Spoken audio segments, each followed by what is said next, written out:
Here's Brody Brazil. Okay, so it's the Raiders and 49ers first preseason game for both teams of this football season.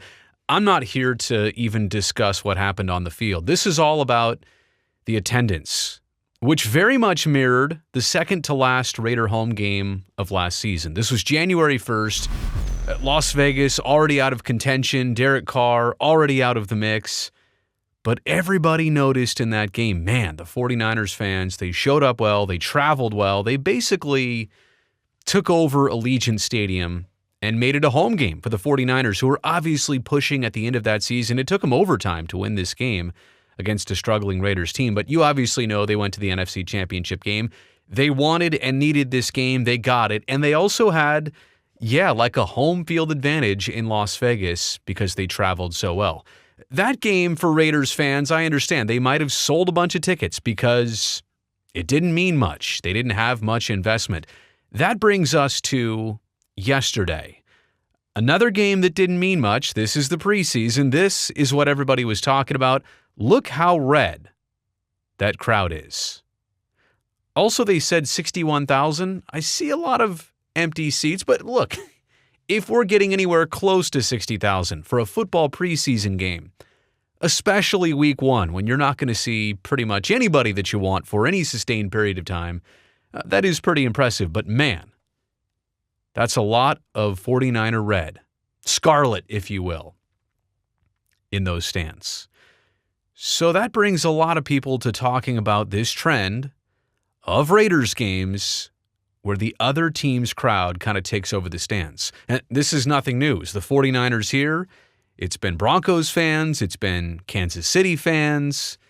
And who knows what we'll see this season. But it's a large difference to what you see at Las Vegas hockey games. Golden Knights owner Bill Foley, he recently addressed the 40 million tourists that come to Las Vegas every year and how he doesn't necessarily want them at hockey games in Las Vegas. We really haven't tapped into the 43 million other than to sell them gear, because I don't want them in the arena. I want our fans in the arena. I don't want to see those other jerseys. It bugs me.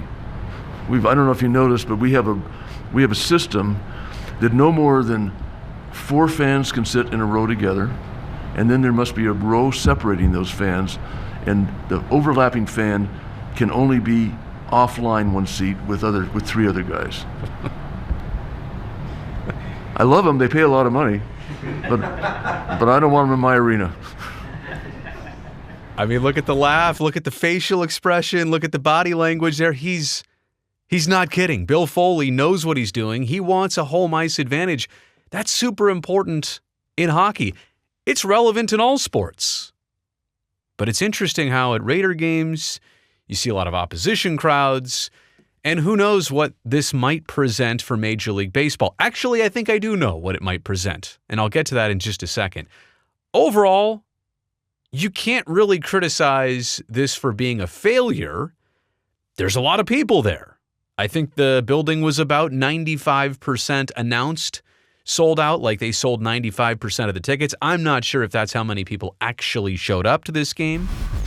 But attendance, like paid attendance, and that many butts in the seats, like there were a lot, equals revenue for the Raiders, for Allegiant Stadium, for paying things off. And you know what? When you draw that many fans from out of town, to a lot of people's point in Southern Nevada, that boosts up the business of hotels and tourism and the airport and restaurants and Ubers and all that stuff. But let's be honest, when you get that many out-of-towners, and we're talking about the secondary ticket market, all of those prices dramatically go up.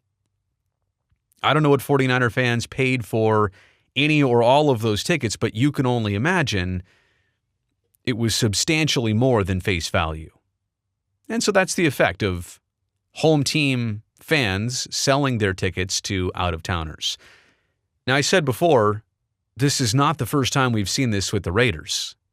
This happens so frequently that their owner, Mark Davis, has commented on this, and he's got the same opinion as Bill Foley. He does not like it. But it seems like he and they, the Raiders, cannot stop it. This gives any road team a distinct advantage at Allegiant Stadium. And again, you can talk about the financial success. That is true. But do you want to sell away your home field advantage?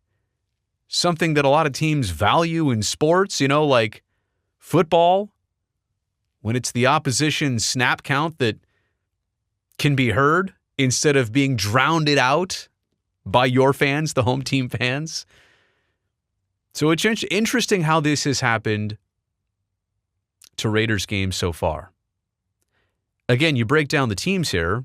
The Golden Knights, they despise this. Their owner just told you so. He told you how they have a system to prevent this from happening. The Raiders seem to allow it. Again, I don't know if they can stop it, how they can stop this. It certainly happens over and over again.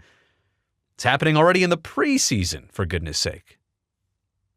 But here's what I can tell you, and this is kind of where I'll expand in this video. For a lot of people who talk about the Oakland A's and potential relocation to Las Vegas, what you saw here, like a fan takeover from another team, this will not happen in Major League Baseball for a couple reasons. Number one, no team's fan base in baseball travels that well, right? Have you ever seen it where a stadium is like 60 or 70% full with opposition crowd in a baseball game? I've never seen that. The other thing about this, it's a Sunday. That's one game a week. That's an easy commitment for that many fans. What if the Raiders and 49ers played 5 or 6 games within the span of this week? Would those same fans be there over and over again? The answer is no. You already know that. Because of the frequency and the volume of games in baseball, no team has a fan base that travels like that and makes that much of an impact. And so to think, getting back to the A's, to think that their crowds would be like that. I saw a lot of criticism on social media saying that, well, this is a glimpse at what A's games will look like in Las Vegas. I'm actually here to tell you, I don't think that's true. I don't think you're going to see that many out-of-town teams come into town for their club like at that volume. But what that also tells me is that the pressure is really on. Like the Raiders here are kind of relying on tourists to fill up the seats and come into town and pay a bunch of higher ticket prices. If this doesn't happen in Major League Baseball, now you're really relying on the locals. And look, they've done that with the Golden Knights, but only to the tune of 41 times a year and only at about 17 or 18,000 per night. With a lot of visitors too, don't get me wrong. Tourists still come. I've seen them firsthand go into T-Mobile Arena, especially in the winter from places like Chicago or north of the border, Ottawa, Montreal, Winnipeg, Edmonton, Calgary, Vancouver, Minnesota, New Jersey. They love to come out west and to the warmer, drier desert in the middle of wintertime.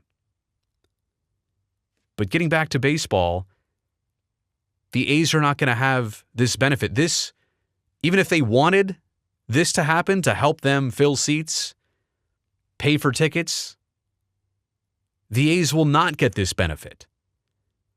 So as much as people will question that and say, well, what is Las Vegas not really a sports town if they just let other teams take over their stadium and make it the other team's own? That's not even relevant to the A's, but it presents a whole nother problem. Can Las Vegas itself support a baseball team to the tune of like 2.6 million fans per year without relying on other teams to come in at that volume? So there you go. Just some thoughts on that. Let me know what you think in the comments section below. Thumbs up on this video. You made it here to the end, a short one. And don't forget, subscribe to this channel so I can definitely see you back here next time.